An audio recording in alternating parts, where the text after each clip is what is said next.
Thank you for joining. John and I will take this webinar. Kritika is keeping an eye on the tech side of things to make sure we don't get it wrong, essentially. So hence why you can see her details on here. What we will do is we like to keep our webinars very interactive because we've found that you will have specific questions that you want to ask, which then validate the tooling in terms of how it would work in reality at your practice. So I'm going to go through the slides. We'll stop for periodic questions. We're using Zoom. It's the second or third time we've used Zoom for our webinars. So that means I can't see your questions popping up. John will keep an eye on those. We'll stockpile them, and then we'll ask the questions and answer the questions, and then we'll move on to the next ones. We're going to give you an overlay of our tooling, and we will show you in action as well. Although in essence, what you will see when you see the tooling working is basically Docman working by itself. You're just going to see a mouse moving around the screen. So without further ado, we will start. It looks like we've got quite a few people joined now, which is great. MyBotGP and JIFJAF. Who are we? So essentially, the business is called JIFJAF. Our range of products are built and named under the MyBotGP brand.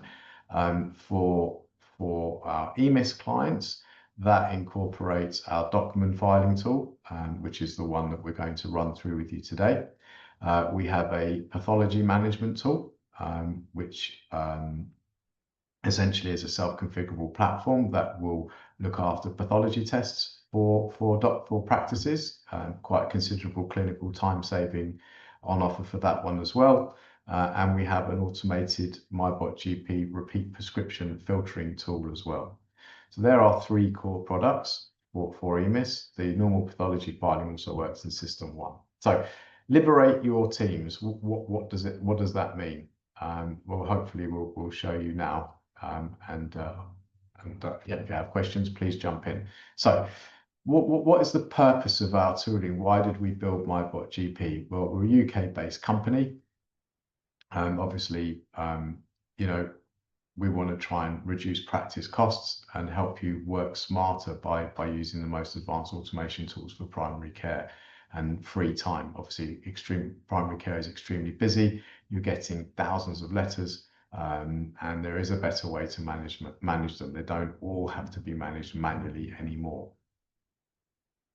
MyBotGP lives in an NHS environment, so we are actually an NHS ICT partner.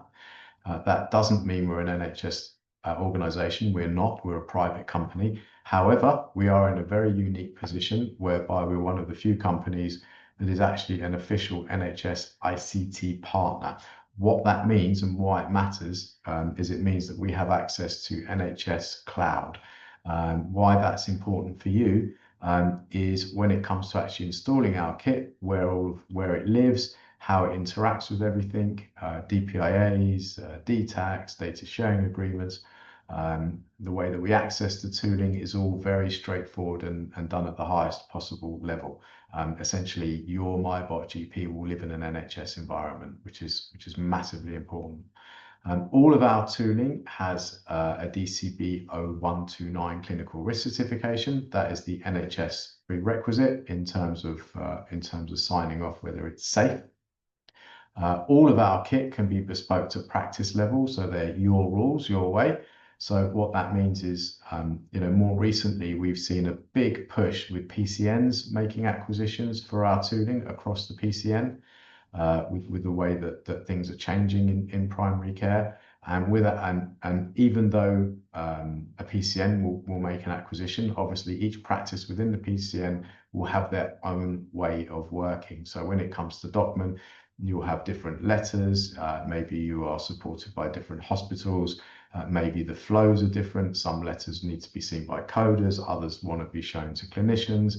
And our tooling essentially will let you replicate your current rule set, so you can bespoke it how you want. So we are not telling you that our tool is a better way or a different way, or forcing you to change the way that you manage your letters.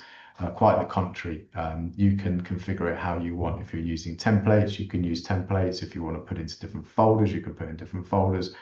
You are free to bespoke the tooling as you wish, which means, especially at PCN level, when they make the acquisition, everyone gets their own copy. We also have centralized DCP 0129s and DCP 160s for PCN acquisitions. Okay, so if we move to the next slide, perceptions of time.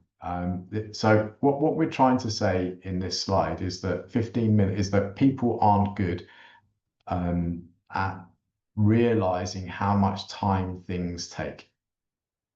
So what do we mean by that? Well, what we mean by that is 15 minutes a day, whilst it doesn't sound like a lot of time, is a lot of time. If you spend 15 minutes a day sitting in traffic, that's over 2 weeks a year. So if you think about it, coming into work every day and spending 15 minutes, or one person spending 15 minutes or 30 minutes or an hour doing something that could be handed over to another tool to look after for you and done safely, you can get a lot of time back. So an average working week in the UK is 40 hours, which includes break. Obviously, some of you will be working more, some of you will be working less. 15 minutes a day equates to 91 hours a year. That's over 2 weeks' work. 30 minutes a day for one person is 182 hours, 182 and a half hours a year, which is 4.5 weeks' work. And obviously, you can double that for 60 minutes a day. So when people say, oh, it's 15 minutes here or half an hour there, don't worry, that's not too much time. It really is. It's a massive amount of time. And obviously, letter management is a lot longer than 60 minutes a day, and there's more than one person involved. So there isn't a great perception in how long things take to do, and our tooling is here to help you save time. So the business case. On average, a list with 8,500 patients will get about 125 letters a day, which totals a staggering 39,000 a year. It means you spend an average, a list of about 8,500 patients spends about 203 days a year managing letters that are coming into the practice. 39,000 letters a year, based on this example, are manually entered, validated, attached to the patient record and distributed before the ones that need actioning are actioned. So what do we mean by that is, yes, Docman will pull out the letters. You might be using IntelliSense, which will hazard a guess as to whether the template has been completed correctly. But you still have a physical person has to physically look at every single one. Even if you get the same letter 20 times in a day, they would have to validate that letter 20 times, checking that it's picked out the right date, the patient is correct, the right hospital name has been used in the has been used. Is it going to the right template? Is it being sent to the right folder? Before pressing enter and then filed. So this is obviously massively important work in terms of patient safety. It's time consuming and error prone. Multiple letter types are required, different actions by different people, and they need to be actioned quickly. So the way MyBotGP works is you teach it how to recognize a letter once. Second time it sees that letter, it won't ask you. So over a short period of time, it will be taught to recognize all of your letters, and then they will all be picked up and actioned on your behalf. So MyBotGP will manage all of these for you. It will ensure all your letters are dealt with quickly. It will ensure you don't have to do that. It's not going to make clinical decisions. That's the piece that our tooling doesn't do, but it will do everything else. And you can reclaim thousands of hours a year of physical time and cost. You can increase resilience to support staff shortages, i.e. holidays, sick leave, people away. It works weekends, holidays, bank holidays, Christmas, Easter, 24 hours a day, 365 days a year. So you'll have a core basis of your letters being managed in the background for you. All of them, thousands and thousands of letters being picked up, validated, put onto the system, filed and actioned appropriately. And we'll cover off now what actioned appropriately means. So, you know, in basic terms, every letter that comes in has to be, there's certain things that need to be done to determine whether that letter is correct, whether it belongs to a patient, what the letter is, where it's come from, and then obviously, most importantly, what you want to do with it. And all of that is triaged through the Docman template. So what our tool will do is actually take over this task for you. It's not going to hazard a guess and ask you to double check that a date is correct. It's not going to keep flashing it up on the screen saying, have I got the right hospital name? It will recognize the letter because you've told it what to do with that letter, and it will action it for you, and it will pre-populate this. So essentially we'll collect all of the letters and emails from Docman, so you can pick up all of your letters and all of your emails that come into Docman, and you can email obviously PDFs and attachments and other letters into Docman, and the tool will pick those up. Obviously, it's going to validate the patient. It's going to code the letter type and file every letter. So if you go back to the scenario that we talked about before, that's 39,000 letters will be picked up, validated, coded, filed without you having to do anything. It's phase one. Phase two is what do you want to do with that letter? Where do you want to send it? Who needs to see it? Who doesn't need to? Does it need to be seen or doesn't it need to be seen? So all of those actions can be delivered through Docman. There's nothing wrong with Docman. It's just that it's very people heavy. And you've got, think of MyBotGP as a Docman super user. So you have the ability to use all of that, all of the functionality that's in there. And then MyBotGP will do it by itself, and it will take over this task from you, so you don't have to do it anymore. So what we mean is once the patient has been validated, the letter's been validated, the letter type has been validated in terms of what the name is, or the folder, or the department where it needs to go, what's the next thing you want to do with that letter? Some of our clients push their letters through templates. Others push through templates, and some triage to usual GP. Some don't. Obviously, you can use the current functionality in terms of hiding letters. So you can tell MyBotGP from now onwards, every time you see this particular letter, I want you to default to hide it. There's a lot of stuff at the moment around letters not being hidden that should be hidden. So you can enforce that and start to minimize some mistakes. It's essentially leveraging all of the Docman functionality that's there already. It can recognize NHS and private letters. So we do have some clients now who are starting to get more and more private letters that are quite time consuming. So MyBotGP can pick those up and look after those as well as the NHS letters. You've got the ability to show it how to recognize different letters from the same hospital. It knows what dates to look for and which hospital names to look for. Now, you can ask, excuse me, how does it know what date to look for, and how does it know what hospital name to look for? Because there might be multiple dates on a letter, or there might be multiple hospital names on a letter. So the simple answer is you'll tell it. It will see the letter for the first time, and you'll look at the letter and say, okay, for this particular letter, this is the hospital name I want. We want to use the name at the bottom of the page, not the one at the top. And we're only interested in the date that's in the middle of the page, because that's the correct date and the correct hospital for this letter. Click save. Second time it sees it, it knows to take that letter. So you're telling it, it's not going to, second time it see it, have a guess and say, oh, I think this is the date you want to use. Can you just look at it and waste time?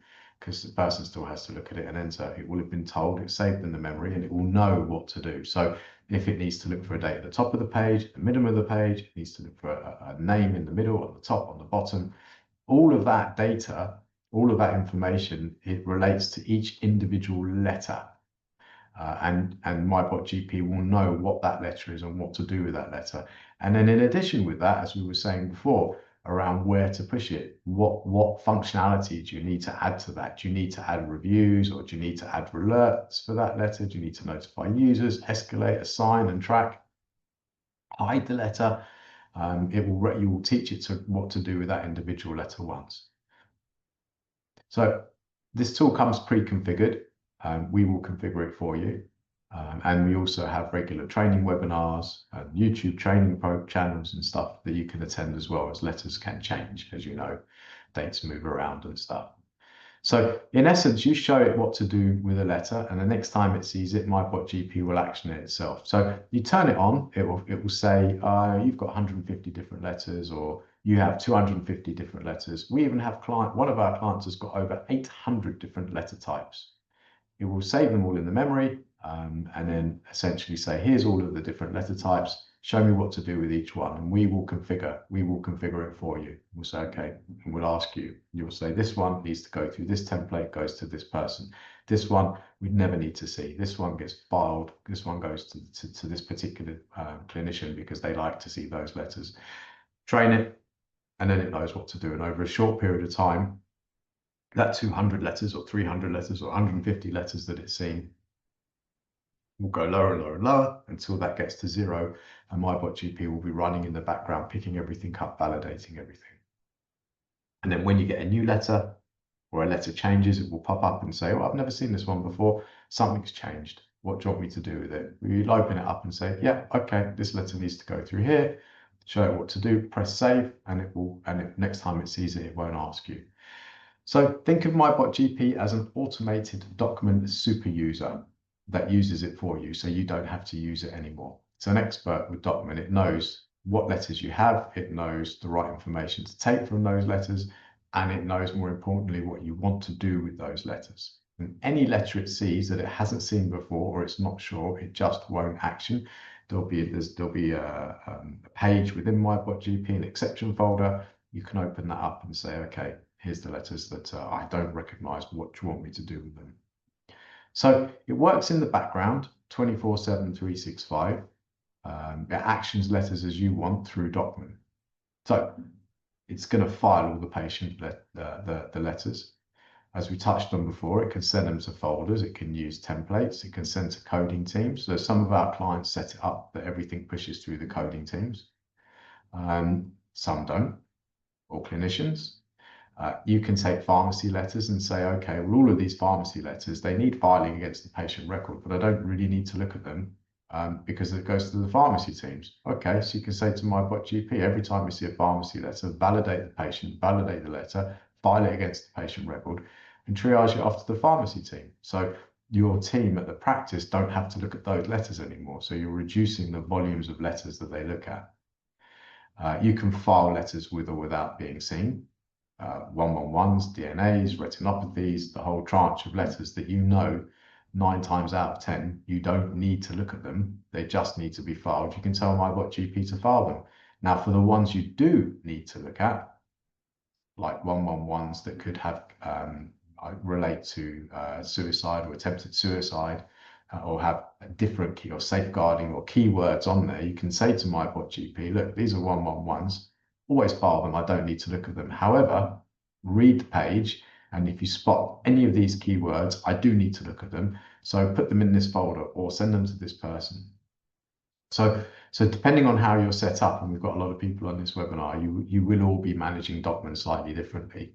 The principle of this tooling is to remove the time taken to physically validate, get everything onto the system, and distribute appropriately. File the ones you don't need to see, triage them off, leaving you with the letters that do need to be seen. Now, some of our clients have got some quite capable coding teams where what they do is they just push everything through to a folder, and the coding teams will empty that folder, and what they will have is everything prepared for them. So they're quicker, they can open the letters up and go through them, and others distribute throughout the practice. It's completely up to you. And generally what we've seen is most clients try to replicate to a greater or lesser extent what they're doing at the moment. They just have a machine doing it in the background. So you're significantly reducing the amount of time that you take to do these. And obviously there's a very comprehensive audit log. So every letter that it's seen, there will be a copy of, tracked and audited. So I think I'll take a quick pause there and just I can see John in the background typing away, just as if there's any questions. Perfect, James. There are around 6. Alina has asked, are the letters coded in EMIS automatically? The letter can be coded, yes. Yeah. So you can code the letter name, the letter type and the name, and code the letter, but the line is not diagnosed from that. So you code the letter name, the type, yes, 100%. You can pull that, that's pulled straight away through from Docman, and you can give it a naming convention at the practice as you would. So that part is done. But if that letter contains, a page of free text that someone needs to read to then make a decision to add a clinical or medical decision-making code to that as a next step, that piece is not done. It's the initial piece. Does that answer the question?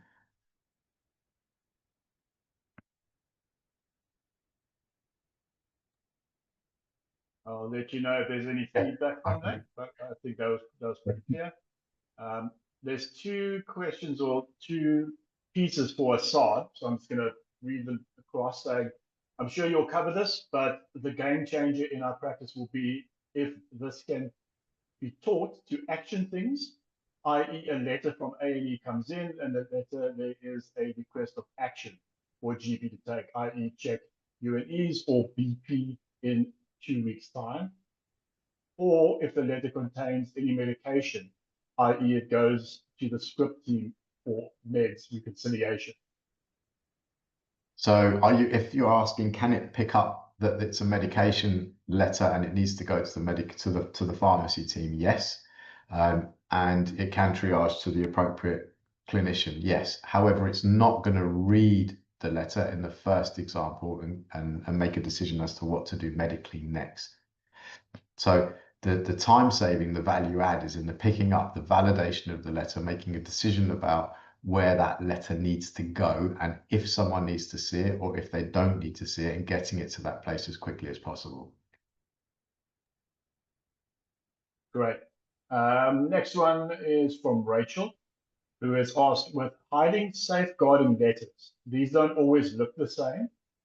Can be an email or a letter from any number of different professionals, different layouts. Is there a risk of these being automatically saved to record without being hidden? Interesting question. Funny enough, John, we were on a call yesterday and a similar question popped up. So err on the side of caution, I think is where to start with. So essentially, we know that hiding letters is challenging, and with the best will in the world, mistakes are made. It's very difficult for the teams to keep an eye on everything. Those mistakes are obviously minimal, but they are there.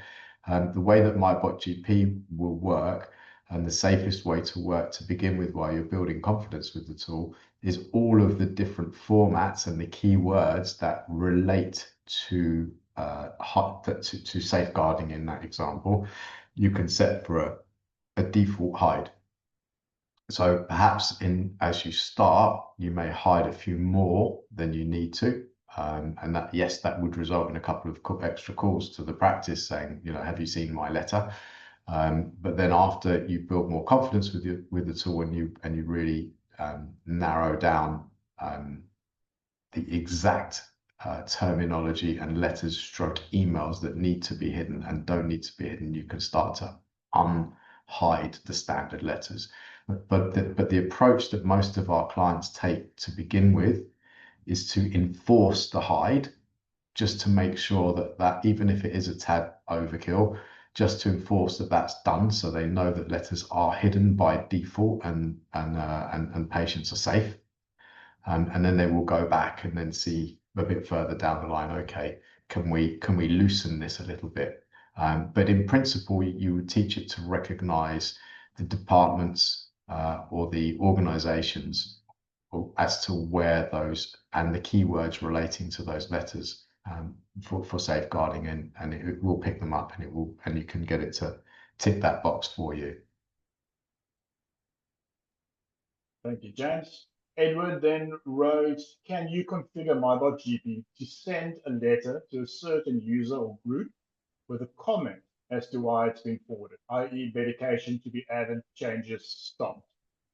Okay, so we won't add a comment, but what our clients have done is they've set up different folders or templates to accommodate that. So you can pick up the letter and the letter type, and then if that letter type relates to a change that needs to go to a particular group or a particular person, then they generally put that into a folder.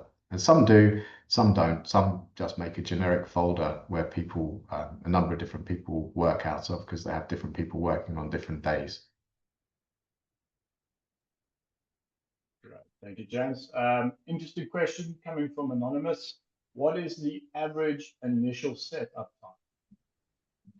Okay, so the average initial setup time, so that's changed. So several months ago, well, about 6 months ago, when we first started working with this tool, practices were doing the configuring themselves. With the best will in the world, you are all very, very busy. So what we saw is it was taking practices longer to get set up than they thought it would, because you're busy.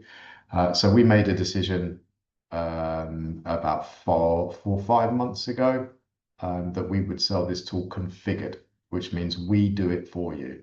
So at the moment, we're looking at, we will ask you to complete a spreadsheet, and on that spreadsheet, all of our clients will get, and we'll say, please list out your letters on the spreadsheet.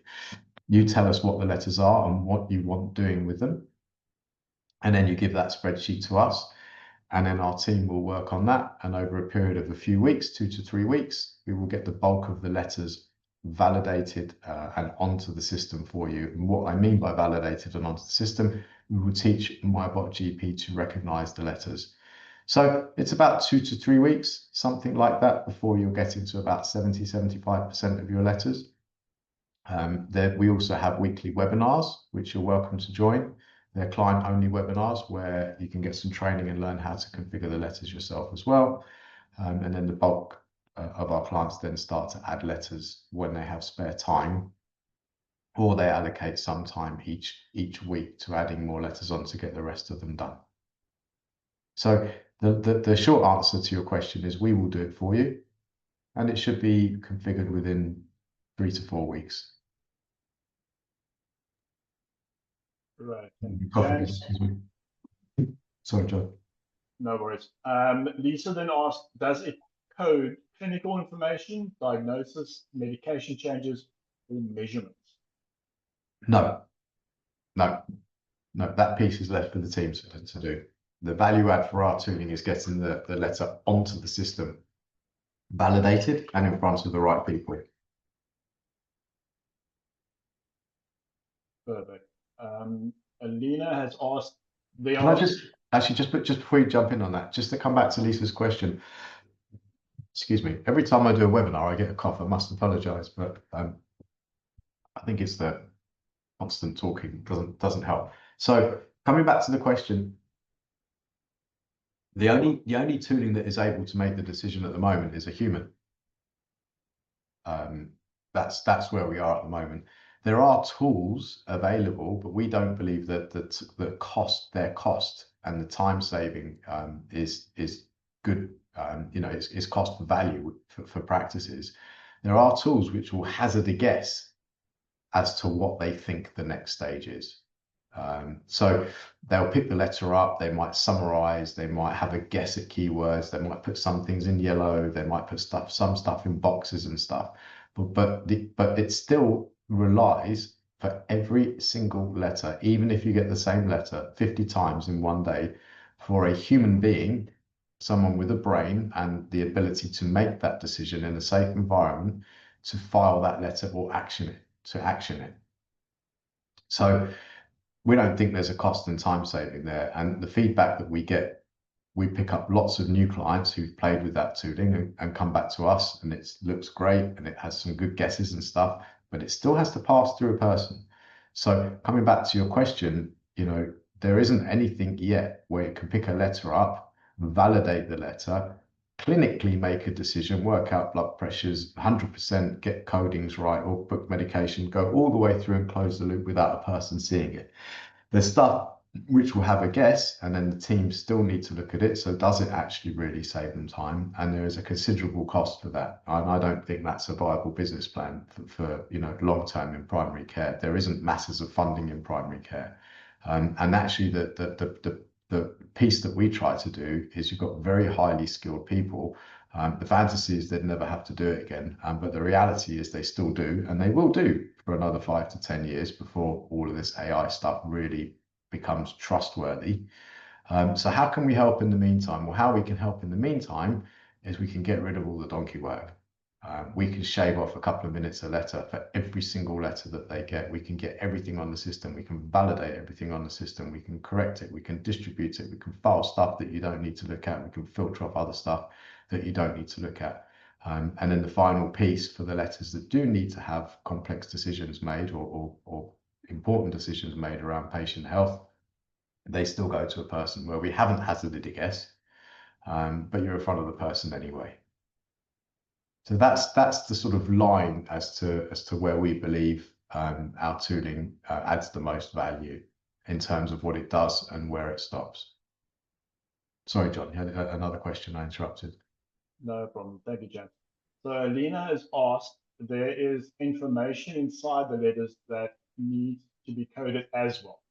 Are those coded automatically as well? Is this coding part of the filing process? So I think that's a similar question to Lisa's. So essentially, that will be done by the code. If you have a coding team at the practice, that will still be done by the coding team on the practice. But that's, and I use the word loosely because all doesn't mean it's not a lot of work. It is, but that's all you will be doing. We have some clients that just have a folder. People just go in that folder, clinically make a decision, read, code, next. But all of the letters have been tidied up, they've been validated, they've been filed against the patient record. Some have been triaged off in the meantime, and they are left with that task to do. Excellent. Thank you, James. Rachel's just asked a couple of questions, so I'm just going to scroll up and scroll down so that we can attend to it at once. She's saying, if default hidden settings is applied, would it automatically go into the folder for review as well? Sorry, could you say that again, John? I didn't hear you. If the default hidden setting is applied, will it automatically go into the folder for review too? If that's the functionality that's there within Docman now, then yes. Because think of it this way, it's like a person using Docman for you. So I think you're trying to crack the nut of the safeguarding letters. It's interesting. So yes, if that is what would happen if you click that as a default, then nothing would have changed. That functionality is still there. Perfect. And then she followed up with saying, would you need examples of letters or just a description? So I think she's mentioning that around populating the template for. Oh, just a description will be fine. Just a description is fine. So our spreadsheet, we can pull one up in a bit. Excuse me, they're quite straightforward. And it's essentially just to name each of the letters that you have. Most of our clients have, I'd say, between 150 to 20 letters, something different letter types have to be, some have considerably more, but that's roughly where it is. And then the way that what we say is, 50, you're going to get 25,000 a year of, or 30,000 a year of. So put them in ranking order of the ones you get the most of, and then we'll go from top to bottom. So when you complete the spreadsheet, don't put at number 1, 2, 3, and 4, and 5. The letters that you get 1,000 of a year. Rack them in order, and we'll blast through those as quickly as possible. We're getting super quick at it now because obviously our team have been doing thousands of letters over the last sort of, I think, 3-4 months. So we can get through a lot. Our internal target is to get you to a minimum of 75% of your letters. But obviously this is a subscription-based tool, so we want you to continue using it year on year on year. And the more letters you have on the system, the happier you're going to be. So if we can get it higher than 75%, we will. And the bulk of our clients, then by the time we've got to 75%, they've got their head around doing some training. It's not a massive amount of time, and they'll add the remaining letters on. Or if you're really struggling, then just come back to us with a spreadsheet, and we'll squeeze you in and get the rest of the letters on. For us, we're happy to do that because it's not like it's never ending. Once we've hit 95% of your letters, you know, we know that you're going to be happy and we're pretty much done. It's not like you're going to get 100 new letter types every 3 or 4 months. It's not a never-ending project for us. Great. Asad has asked and he's given some clarification. Please talk me through or walk me through a journey for a letter that comes into the practice so I can fully understand the value added. He then goes on to say, we have 3 document readers who do this job in our practice from start to finish. They read all the letters and action most of them. Those that can't be actioned are sent to a GP. We have 20,000 patients. Our model costs us 75 hours of admin time a week. Wow, 75 hours a week and 3 people. Fine. So what you're saying, and again, it's difficult without us being able to interactively speak. So please jump in if I'm getting this slightly wrong. You have 3 people allocating 75 hours a week. You're a 20,000 list. So you're probably receiving somewhere in the region of, I don't know, 100,000 letters a year, give or take, approximately every year. And those 3 people are physically validating every single one of those 100,000 letters. Yes, IntelliSense or Docman will hazard a guess as to what they think it is, but it doesn't get it right all of the time. And it needs a human to go through the template, confirm they've got the right naming convention, the right hospital, the right date. Is the patient valid? Aren't they valid? And in action, by filing or pushing through a template or pushing to a folder or clinically making a decision themselves, or sending to a clinician to validate, or filing ones that don't need to be seen, i.e. 111 DNAs, negative retinopathies, and all of those. So the value add for that team would be very significant, especially the way that you're set up, in that those 3 people, that they would never have to look at or file a letter that they don't need to, they know in advance they don't need to see again, i.e. negative retinopathies, DNAs, 111s, they're just gone. Unless there are keywords in there that means they would need to see them, then MyBotGP would pick those up. So straight away, there's several thousand letters plus that they won't need to look at. They can also triage off, or you can set the tooling to triage off all of the pharmacy letters that they don't need to look at, because at the moment they're probably looking at them, validating them, filing them, and then forwarding them or pushing them through to the pharmacy team, or a folder or a template, or however you're set up. That's gone. They wouldn't need to do that again. The MyBotGP would do that for them. It will validate them, get them onto the system, file them, move them across. It would enforce all of the letter hiding, as Lisa's questions earlier today. They can get some support in having it set a default to start to hide letters straight off the bat. So that would be helpful in terms of time. And what they would be doing, the remaining of what they're doing, is you said that they code most of the letters. So they're obviously a very capable coding team. So they would continue to code, read the letters, and make the clinical coding decisions where appropriate from those letters, but on a much lower volume. So you would be significantly reducing the volume of letters that they look at, enforcing some standardization, and freeing their times in terms of how the steps that are taken, that they all are following before they can actually code. And then with other letters, if you want them to specific clinicians that can supersede, that can go around them or not, that can also be set up as well. So hopefully that answers that. Does that answer the question? I believe it does. Thank you, James.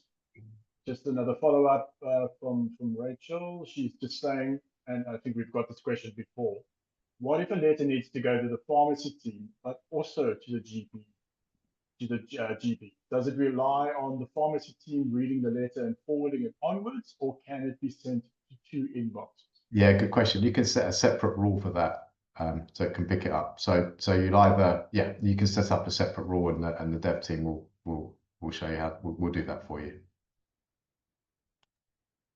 Great. And there was another follow-up from Rachel as well saying, do you offer any trial periods before committing to a small selection of letters to test how it would work?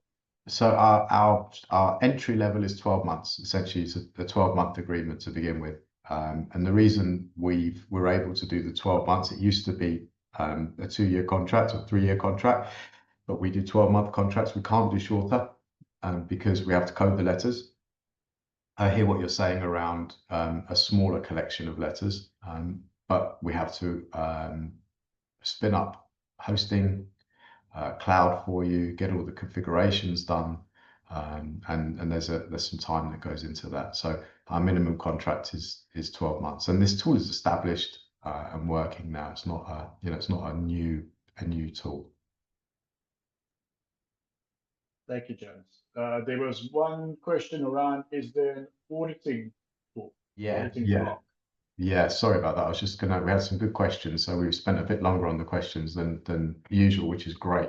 I think the questions are, as I said at the beginning, really important because you're all experts with this, so you need to be able to ask questions to position it in your brain so you can understand, as Asset did and Lisa and some others, where the start and the stop is and what it actually means in reality.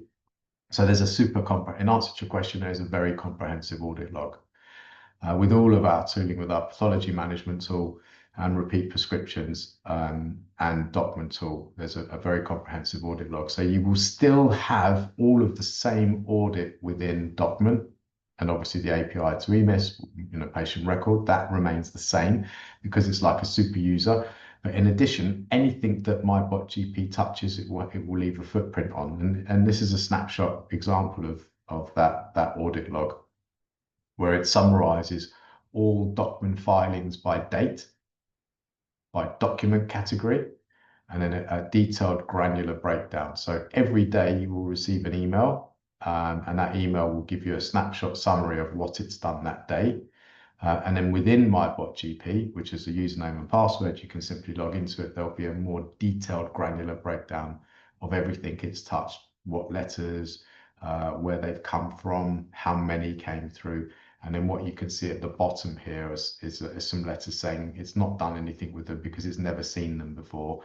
And that's a safety function. So if it in any way doesn't recognize a letter, it won't action it, and it will put it in that holding pattern. And then generally what happens is you'll double click on that, open up one of those letters, teach it to recognize it, press save, and then the second time it sees that letter, it's gonna file it for you. We've got some new cloud-based reporting coming out over the next few months, which should look quite nice. Lots of cool colors and pie charts and graphs and all of that type of stuff as well. But essentially, in answer to your question, yeah. I mean, it has to be really comprehensive, and it's nice also because you'll start to have physical proof of what the tooling has done. Something that when it's done manually, you can see what's done afterwards, but you can't see the decisions as to why the decisions were made to get there in as much detail. Great, thanks, James. Asad just mentioned a couple of things like thank you, it was helpful. He now understands where this sits. And then just some inquiries around references, where it's working, and Asad, we'll swing back to you on that. Don't worry, we'll be able to have a chat further. We'll take that offline. James, that is the end of the questions. So I think you can proceed. Yeah, okay, good stuff. Fine. So any more questions, please pop them in the chat. We've got a bit of time left, so I'll carry on with pricing and explain how pricing works. And then we can swing back round to questions again. So pricing, you'll see here, especially if you've been spending time investigating different options that are available to you. We're very passionate about our pricing. As I touched on before, everything with our tooling, it will take full responsibility for. It doesn't need a person to look at it. And we've costed that correctly. So we work on an annual subscription basis. Our pricing model has been designed for small, medium, and large practices. Excuse me, which is important for us. we unlimited letter types and unlimited volumes. We're not saying, you know, pay X for these letters and pay a bit more for another 50 letters and pay a bit more for 20 different letters. We have a one-off annual subscription, unlimited letters and unlimited volumes. So if you're getting 40,000 letters a year or 20,000 letters a year or 200,000 letters a year, you will pay the same price. The only difference is based on your list size, essentially. So in year one, we've included a configuration cost, which is our cost to configure the tooling. You are looking at 1999. And then you're looking at list times 30 pence. So 1999 and then list times 30 pence. So if you have a 8,500 list times 0.30, about 2,550. Okay, so that's our cost. In addition to that is an NHS cloud hosting cost, essentially where MyBotGP would live. And that's also based on patient list size. And that's quite a simple calculation. If you've got up to 10,000 patients, it's 7 pence a patient. 10 to 15,000 patients, it's 6 pence. And 15,000 patients, it's 5 pence and upwards. Now, year two, that cost will reduce by £1,250 because your configuration work has already been done. So that 1250 is only in year one. So where it says MyBotGP 1999 minus 1250, that will reduce to 749. And then it will be the same calculation, 749 plus list times 30 pence, and then the hosting. If you took a second product from us, again, that's charged at 449, and this times 30 pence, and hosting is at 5. Our PCN pricing is slightly different. The PCN pricing, essentially, there's about a 10% cost saving on the PCN if we have a PCN that all took Docman. In addition to that, we have centralized DTACs, DPIAs, data sharing agreements, which the digital transformation leads and PCN managers on here will be happy about, because it means it will save them and you a lot of time in completing the paperwork. So we have centralized paperwork for you. So, you know, if there's 5 practices in the PCN or 6 or 4 or 8, you wouldn't have to do the same paperwork again and again and again and again and again. We've built that out for you as a PCN package offering. So as a practice, year one, 1999, 30 pence times list, and then plus the hosting side of things, the cloud side of things, which is based on list size. Year two, that would reduce to 749 plus list times 30 pence. So any other questions? Or shall I run through this slide deck again super quickly? Or John, are there any other questions that popped up on there? No further questions, James. I think let's do a quick summary recap. Yeah, okay, good. So it's been very good questions today. Thank you. It took up a good chunk of the webinar. I think that's yeah, it's been great. I'm really pleased about that. If you've got any more before we round up, we've got about 7-8 minutes left.